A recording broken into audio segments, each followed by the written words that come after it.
ప్రియులారా, మనందరం కూడా పాస్కా యుద్ధ కాలములో, తపస్సు కాలములో, క్రీస్తు శ్రమల కాలములో ఉన్నాం. మనలో చాలామంది ఏదో ఒక రోజు, ప్రతిరోజు కాకపోయినా కానీ ఉపవాసం చేసేటువంటి వారు ఉన్నారు. మన యూట్యూబ్ ఛానల్లోనే కాక నాకు వ్యక్తిగతంగా ఒక డజన్ మంది ఫోన్ చేసి, ముఖ్యంగా యువకులు, యంగ్ ఏజ్లో ఉన్నటువంటి వాళ్ళు, ఫాదర్ ఉపవాసం ఎలాగ చేయాలి, ఉపవాసం ఎలా చేస్తే సరి అయినటువంటిది అని నన్ను అడగటం జరిగింది. యేసు ప్రభువులాగా, అదేవిధంగా మోషే ప్రవక్త ప్రియులారా, నేను వాక్యాలలో చాలాసార్లు చెప్పాను, నిర్గమకాండములో ఆయన భోజనం మాత్రమే కాదు, నీరు కూడా తాగల. అది మనం చేయలేమండి. వారు దైవాంశ సంభూతులు. యేసు ప్రభు దేవుడు, మానవ శరీరధారిగానే చేశాడు. అయినా కానీ ఆయనే బలహీన పడిపోయాడు. మత్తయి శుభవార్త 4వ అధ్యాయంలో 11వ వచనంలో ఆయన ఉపవాసమైన తర్వాత బలహీనుడైపోతే దేవదూతలు వచ్చి ఆయనకు పరిచర్యలు చేశారు. అవును ప్రియులారా, మోషే దేవుని సన్నిధిలో ముఖాముఖిగా ఉన్నాడు. అది అలా సాధ్యమైంది. మానవులం మనం, కుటుంబ జీవితాలు ఉన్నాయి, చేసుకోవాల్సిన పనులు ఉన్నాయి. కాబట్టి ప్రియులారా, శ్రీసభ కట్టుబాటు ఏమిటి అంటే, మరొక్కసారి ముగింపుగా ఇంతవరకు ఏంటంటే, విభూది బుధవారం, పెద్ద శుక్రవారం 18 సంవత్సరాల నుంచి 59 సంవత్సరాల వరకు ఉపవాసం ఆచరించాలి. ఇక్కడ మరలా ఉపవాసం ఎలా చేయాలి, ఉపవాసం ఎలాగ చేయాలి, మీలో కొంతమంది ముందుగానే, మీరు అడిగే ప్రశ్నలకి నేను ముందుగానే సమాధానం చెప్తున్నానండి. నేనే ప్రశ్నలు వేస్తున్నాను, ఇక మీకు ఆ సందేహాలు రాకుండా ఉండాలని. మీలో కొంతమంది అంటారు, ఈ కొద్దిగే ఫాస్టింగ్ అంటారా ఫాదర్ అని మీలో కొంతమంది అనొచ్చు. ఏంటంటే, శ్రీసభ చెప్పే ఉపవాసం ఏంటంటే, 3 పూట్లలో మనం 3 పూట్ల తింటాం సహజంగా. కొంతమంది 5 పూట్ల కూడా తింటారులేండి, అది వేరే, దాని గురించి మాట్లాడతారు. అంటే స్నాక్స్ అవి ఇవి, రైట్.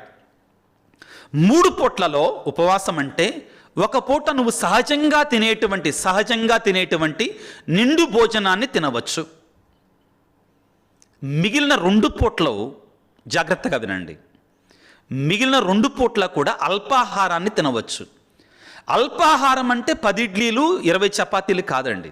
అది అల్పాహారం కదండి, అంటే బ్రేక్ఫాస్ట్ కదా అని కాకండి. అల్పాహారం అంటే శ్రీసభ మనకిచ్చిన నియమం, కట్టుబాటు ఏమిటి అంటే, ఆ 2 సార్లు నువ్వు తినే అల్పాహారము కూడా రెండిటిని కలిపినా కానీ ఒక్క ఫుల్ మీల్స్, ఒక నిండు భోజనం కిందకి రాకూడదు. మరొకసారి చెప్తున్నాను, జాగ్రత్తగా వినండి. ఒక పూట నిండు భోజనాన్ని తినవచ్చు సహజంగా మనం తినే అంతటా. మిగిలిన 2 పూట్ల మనం తినేటువంటిది ఏదైతే ఉందో, ఆ 2 పూట్ల కూడా కలుపుకున్నా కానీ ఒక్క పూట నిండు భోజనం అంతా ఉండకూడదు. ఉదాహరణ చెప్తాను నేను. ఉదాహరణకి, నా శక్తి రోజుకి 4 చపాతీలు తింటాను. ఒక పూట తింటే 4 చపాతీలు తింటాను అనుకుందాం. ఒక పూట నేను ఫుల్ మీల్స్ చేశాను ఈ తపస్సు కాల ఉపవాసంలో. ఆ తరువాత నేను మధ్యాహ్నం ఫుల్ మీల్స్ చేద్దాం అనుకున్నాను. ఉదయం సాయంత్రం 2 పూట్ల కలిపి కూడా నేను 4 చపాతీలు తినకూడదు. అర్థమయ్యిందా? సహజంగా నేను ఉపవాసం చేయనప్పుడు ఆ 4 చపాతీలు నేను ఒక్క పూట తినేస్తాను. ఉదాహరణకి, పొద్దున్న 4 చపాతీలు తినగలను, మధ్యాహ్నం 4 చపాతీలు తినగలను, సాయంత్రం కూడా 4 చపాతీలు తినగలను. కానీ ఉపవాసం చేసేటప్పుడు మాత్రం మధ్యాహ్నం 4 చపాతీలు తిన్నావు. ఇది క్లారిఫికేషన్ కోసం మాత్రమే. ఉదయం 4 చపాతీలు కుదరదు, సాయంత్రం 4 చపాతీలు కుదరదు. సరికదా, సాయంత్రం ఉదయం కలిపి కూడా 4 చపాతీలుగా తినకూడదు, కలిపి కూడా 4 ఉండకూడదు. అంటే ఉదాహరణకి, ఉదయం 1.5 చపాతీ లిటిల్, సాయంత్రం 1.5 చపాతీ లిటిల్. ఇది నియమం. లేదు ఫాదర్, నేను అలా తినను, నేను ఉదయం పూర్తిగా ఉపవాసం ఉంటాను. మనలో కొంతమంది, నా పద్ధతి, మన ఒక్కొక్కళ్ళ పద్ధతి, 3 గంటల వరకు ఉపవాసం ఉన్న రోజున 3 గంటల వరకు ఏం తీసుకోం, ఒక్క వాటర్ మాత్రమే తీసుకుంటాం. ఒక్కొక్కళ్ళు 3 గంటలు ప్రభు మరణించినటువంటి సమయం కాబట్టి ఆ సమయంలో ఆహారాన్ని తీసుకుంటాం, సాయంత్రం ఇంకొక మీల్స్ తీసుకుంటాం. అది పర్ఫెక్ట్, నో ప్రాబ్లం. కానీ ఆ సాయంత్రం తీసుకున్న మీల్స్ తగ్గించి తీసుకోవాలి, కొంచెం తగ్గించుకోవాలి. నేను శ్రీసభ కట్టుబాటుని మీకు వివరించడానికి ప్రయత్నం చేస్తున్నాను. ఇప్పుడు మరలా మీలో కొంతమంది అనొచ్చు, లేదు ఫాదర్, నేను ఇంకొంచెం కఠినంగా నేను ఉపవాసం చేయాలనుకుంటున్నాను, నేను ఒక్క పూట మాత్రమే భోంచేసి 2 పూటలు మానివేద్దాం అనుకున్నాను. ప్రియులారా, ఇది ఒక్కరోజు 2 రోజులకైతే పర్వాలేదు, అది నీ ఇష్టం, నా ఇష్టం. No, I'm not telling you should do. ఇది 1 రోజు 2 రోజులు 3 రోజుల వరకైతే పర్వాలేదు. కానీ 40 రోజుల పాటు ఉపవాసం ఉండేటువంటి వారు ఒక్క పూట మాత్రమే తిని ఇక మిగిలిన 2 పూటలు ఏమీ తినకుండా ఉండటం అనేటువంటిది మంచిది కాదు, మంచిది కాదు. దానికి తోడుగా మీకు అందరికీ నేను చెప్తున్నా, 40 దినాల పాటు ఉపవాసం ఉండేటువంటి దీక్షాపరులు, దీక్షను తీసుకోకుండా మనలో కొంతమంది చాలామంది ఉండేవాళ్ళని నాకు వ్యక్తిగతంగా తెలిసినటువంటి వారు ఉన్నారు. దీక్షను తీసుకోకుండా 40 రోజుల పాటు ఉపవాసం ఉండేటువంటి వారు, మీ అందరికీ ఆత్మీయ తండ్రిగా నాది ఒక ఆత్మీయ సలహా. మీరు మామూలు దీక్షని లేక ఉపవాసం ఉండనటువంటి రోజుల్లో తాగే నీళ్ల కంటే ఉపవాసం ఉన్నప్పుడు ఎక్కువ నీరు తాగండి. అలాగని జ్యూస్లు లేకపోతే వేరే దానికి సంబంధించినటువంటి బాదం పాలు అటువంటి వాటి గురించి మాట్లాడతా నేను. శుద్ధమైనటువంటి నీరు లేక పలచని మజ్జిగ. కారణం ఏంటంటే పిల్లారా, దేవుడు మనని ఉపవాసం ఉండి అనారోగ్యం పాలై చావండి అని చెప్పడండి. ప్లీజ్ అండర్స్టాండ్ మీ. తప్పనిసరిగా నీటిని చాలా సందర్భాలు తీసుకుంటూ ఉండటానికి ప్రయత్నం చేయండి. ఇది నా యొక్క కోరిక ప్రియులకు దేవుని బిడ్డలారా. ఇంతవరకు మీకు కొంతవరకు అర్థమయ్యింది అని అనుకుంటున్నాను ప్రియులకు దేవుని బిడ్డలారా. దానికంటే ముఖ్యంగా ప్రియులారా, ఈ తపస్సు కాలంలో, ఈ శ్రమల కాలంలో మాంసాన్ని దూరంగా పెడదాం, మాంసాన్ని దూరంగా పెడదాం. బైబిల్ గ్రంథంలో ప్రియులారా చాలా రకాల ఉపవాసాలు ఉన్నాయి, చాలా రకాల ఉపవాసాలు ఉన్నాయి. మోషే మంచినీరు కూడా ముట్టకుండా, భోజనం కూడా తినకుండా 40 రోజుల పాటు ఉన్నారు.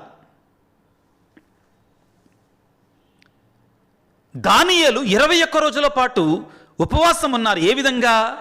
కాయగూరలు, మాంసాన్ని స్వీకరించలా, రుచికరమైన భోజనాన్ని తినలేదు. అదేవిధంగా ద్రాక్ష పానీయము కానీ ఇటువంటివి కానీ ముట్టలేదు. తలకి నూనె కూడా అంటుకోలేదు. మనం చదువుకుంటాం, దానియేలు గ్రంథం 10వ అధ్యాయం 2వ వచనంలో మనం చదువుకుంటాం. ఇది ఒక రకమైన ఉపవాసం ప్రియులారా. 21 రోజుల పాటు ఆయన 3 వారాల పాటు ఆయన ఉపవాసం ఉన్నారు. ఈ రీతిగా ప్రజల యొక్క బాగు కొరకై, ప్రజలను దేవుడు క్షమించాలి అని. అన్న ప్రియులారా దేవుని సన్నిధిలో కుమారుని కొరకై, గర్భఫలము కొరకై ప్రార్థన చేస్తూ కన్నీరు మున్నీరుగా అక్కడ మనం చూసింది ఏంటంటే, ఆ రోజు ఒకరోజు ఉపవాసం ఉన్నది, కన్నీటితో ప్రార్థన చేసుకున్నది. దానియేలు ప్రియులారా 9వ అధ్యాయంలో, దానియేలు గ్రంథము 9వ అధ్యాయంలో మనం చదువుకుంటాం. 3-4 వచనాలలో, 2-3-4 వచనాలలో 3 రోజుల పాటు ఉపవాసం ఉన్నటువంటి రోజులు ఉన్నాయి. ఈ రీతిగా ప్రియులారా ఉపవాసం ఒక్క రకం మాత్రం కాదు, ఒకే రకం మాత్రం కాదు. ఇన్ని దినాలని కానీ లేదు. అదేవిధంగా అన్నిటికంటే ముఖ్యమైనటువంటిది ఇలానే చేయాలని మాత్రం లేదు. నా శక్తి కొలది ఈ శరీరాన్ని మనం కొంచెం కష్టపెట్టుకోవాలి. మనం చేయగలిగింది శ్రమల కాలం 40 దినాల పాటు మాంసాన్ని దూరంగా ఉంచండి. ఒకసారి నేను ఒక వ్యక్తితోటి మాట్లాడుతున్నాను. అతను అన్న మాట చెప్తున్నానండి. ఫాదర్, నాకు ముక్క లేకపోతే ముద్ద మింగుడు పడదు ఫాదర్, నా వల్ల కాదు ఫాదర్. చాలా కరాఖండిగా చెప్పేశాడు. కానీ నా వల్ల కాదు అనుకున్న దానిని త్యాగం చేస్తేనే కదండి, త్యాగం చేస్తేనే కదా. ఆ అడ్వర్టైజ్మెంట్లో ఒక బంగారపు అడ్వర్టైజ్మెంట్లో, ఆ పేరు నేను చెప్పకూడదు, ఒక బంగారపు అడ్వర్టైజ్మెంట్లో ఆ షాపు ఓనరే, ఆ షాప్స్ చాలా ఉన్నాయి, అతను వచ్చి బంగారం డబ్బులు ఎవరికి ఊరికే రావు అంటాడు. ప్రియులారా, ఆత్మీయ ఫలాలు ఆత్మీయ దీవెనలు కూడా ఊరికే రావు. డబ్బులన్న ఊరికి వస్తాయేమో కానీ ఆత్మీయ ఫలాలు ఊరికే అంటే మనం దాని అర్థం ఏంటంటే మనం కూడా మన వైపు నుంచి ఆశను చూపించాలి. నాకు ఈ దేవుని దీవెనలు రావాలి, దేవుని యొక్క ఆశీర్వాదాలు రావాలి, నా బిడ్డలు దీవించబడాలి, నా భర్త దీవించబడాలి, నా భార్య దీవించబడాలి, నా కుటుంబం దీవించబడాలి, నాకు గర్భఫలము రావాలి, హన్నా వలె హిజ్కియా వలె నాకు ఆరోగ్యం రావాలి, నినవే ప్రజల వలె దేవుని యొక్క శాపము నుండి నాకు విముక్తి కావాలి, ఇశ్రాయేలు ప్రజల వలె, ప్రియులారా, ఇశ్రాయేలు ప్రజల వలె శత్రువుల నుండి మాకు కాపుదల కావాలి, శత్రువుల నుండి కాపుదల కావాలి. ఇవన్నీ కూడా మనకు కావాలి అంటే మనం కూడా త్యాగం చేయొద్దా? ప్రియమైన బిడ్డలారా, ఈ తపస్సు కాలములో, ఈ పాస్కా యుద్ధ కాలములో మనం ఫాస్టింగ్ అనే పదానికి అర్థం ఏంటంటే విడిచిపెట్టుట. ఇంగ్లీష్లో ఫాస్టింగ్ రియల్ మీనింగ్ ఇస్ విడిచిపెట్టుట. ఎస్, ఏదో ఒకటి త్యాగం చేయాలి, త్యాగం చేసుకోవాలి. మోషే, ప్రియులారా, సినాయి కొండ మీద 40 దినాల పాటు ఉపవాసం ఉన్నాడు. తన యొక్క ముఖం వెలిగింది, హృదయం వెలిగింది. ఏలియా, ప్రియులారా, ఉపవాసం ఉన్నాడు, దేవుని కొండకు వెళ్ళాడు, ఆత్మనిబ్బరాన్ని పొందుకున్నాడు, శక్తిని పొందుకున్నాడు, నూతనీకరించబడ్డాడు, నూతన జీవంతో నింపాడు, పోరాడాడు దేవుని కొరకై. యేసయ్య, ప్రియులారా, ఉపవాసం ఉన్నాడు, సాతాను మీద విజయాన్ని సాధించాడు. నినవే ప్రజలు, ప్రియులారా, ఉపవాసం ఉన్నారు, దేవుని యొక్క కోపానికి బదులుగా, దేవుని యొక్క శాపానికి బదులుగా దేవుని యొక్క దీవెన పొందుకున్నారు. నీవు నేను కూడా ఆ దేవుని దీవెన పొందుకుందాం ఈ శ్రమల కాలంలో, ఈ పాస్కా యుద్ధ కాలంలో. ప్రభునందు పిల్లకు దేవుని బిడ్డలారా, ఆ దేవుని వేడుకుందాం. ఆయన ఏ విధంగా ఉపవాసం ఉన్నాడో, ఆయన ఏ విధంగా తనను తాను దేవునికి సమర్పించుకున్నాడో, అదేవిధంగా మనం కూడా మనం దేవునికి సమర్పించుకొని ఈ శ్రమల కాలమంతా కూడా మనకు తోచిన విధంగా, ఫాస్టింగ్ అంటే అర్థం చెప్పాను, విడిచిపెట్టుట, త్యాగం చేయడం, ఏదో ఒకటి త్యాగం చేయడానికి మన శక్తి కొలది కావాల్సిన శక్తినివ్వమని మంచి క్రైస్తవులుగా జీవిస్తూ పవిత్రంగా, పరిశుద్ధంగా దేవుని యొక్క కృపని, దేవుని యొక్క దీవెనలు పొందుకునే బిడ్డలుగా మనం దీవించమని తలల వంచి ప్రార్థన చేసుకుందాం. సర్వశక్తిమంతుడా, సర్వోన్నతుడా, ప్రేమామయుడా, మీరు మాకు ఇచ్చినటువంటి ఈ 40 దినాలు, ఈ పాస్కా యుద్ధ దినాల కోసం మీకు వందనాలు చెల్లిస్తున్నాం. ప్రతి సంవత్సరం కూడా ఈ పాస్కా యుద్ధ కాలంలో తండ్రి, నీ బిడ్డలమైన మేము నీకు దగ్గర కావడానికి నీవు చూపినటువంటి మాదిరిని మేము అనుసరిస్తూ తండ్రి, మా ప్రయత్నాన్ని మేము చేస్తున్నాము తండ్రి. మానవులం, నీ కృప మాకు కావాలయ్యా, నీ దీవెన మాకు కావాలయ్యా, నీ శక్తి మాకు కావాలయ్యా, నీ ఆత్మ వర్షం మాకు కావాలయ్యా. ఈ 40 దినాలు కూడా మేము పరిశుద్ధంగా జీవిస్తూ చెడుని, సాతానుని, పాపాన్ని విడిచిపెట్టి, లోకాన్ని విడిచిపెట్టి నీలాగా మారడానికి, నీవలే అవ్వడానికి మాకు శక్తినివ్వు.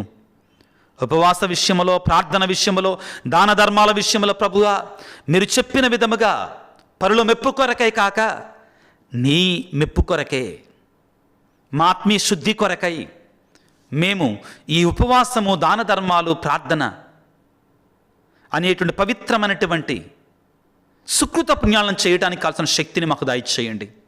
నా ప్రభువా, నీ బిడ్డలు ఎంతోమంది ఇదిగో ఈ శ్రమల కాలాన్ని పాటిస్తుండగా వారికి మీరు తోడుగా ఉండండి అయ్యా. అనారోగ్యంతో బాధపడుతున్న బిడ్డని గాయపడిన హస్తాలతో తాకండి. కుటుంబాలను బలపరచండి తండ్రి. భార్యాభర్తల మధ్యలో సఖ్యతను ఏర్పాటు చేయండి. యవ్వన ప్రాయములో ఉన్నట్టు యువతి యువకులు ఎంతోమంది ఈ తపస్సు కాలంలో తండ్రి నిన్ను చేరుకోవాలని ఆశపడుతున్నారయ్యా. వారిని దీవించండి. మా కొరకే ప్రార్థించండి స్వామి. మేము ఈ శ్రమల కాలంలో మంచిగా ఉండాలని ప్రార్థన చేయండి స్వామి. ఎంతోమంది అడుగుతున్నారు. వారి కొరకే వారిని దీవించండి తండ్రి, ఆశీర్వదించండి. అమ్మా తల్లి మరియ మాత, ఈ ప్రయాణంలో మాకు తోడుగా ఉండమ్మా. మా కొరకే నీ కుమారుని సన్నిధిలో ప్రార్థన చేయి తల్లి. ముఖ్యంగా ఈ వీడియో క్రింద ఎవరైతే బిడ్డలు మెసేజ్ ఉంచి ప్రార్థించమని అడుగుతున్నారో వారందరినీ కూడా దీవించమని మా నాథుడైన క్రీస్తు ద్వారా వేడుకొనుచున్నాము తండ్రి. ఆమెన్.